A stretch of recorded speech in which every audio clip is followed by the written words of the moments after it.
Welcome to the Banker Lamp. Please enjoy the video. You're starting inside Google Classroom, so sign into the exact Google account tied to your classes. Once signed in, check if your account is managed by an organization because managed accounts often restrict name edits. Personal accounts allow direct changes. Now open Classroom. Google.com and click the menu or profile avatar to confirm the account.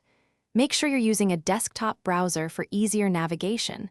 Mobile apps can differ. This initial check saves time and directs you to either account settings or admin support. You'll change your display name in your Google account because Classroom pulls its info from there. Go to your Google account page, choose Personal Info, then Name, and edit your first and last name as you want them shown. Save the update and sign out, then back into Classroom if it doesn't appear immediately. Synchronization can take a few minutes. If you need a preferred display different from your legal name, adjust the name fields accordingly and verify it looks correct in the profile avatar and class rosters. If you can't edit because your account is managed, contact your organization's admin and request a name update. They control directory fields. Once changes are made either by you or an admin, clear browser cache, or open Classroom in incognito to force the new data to display.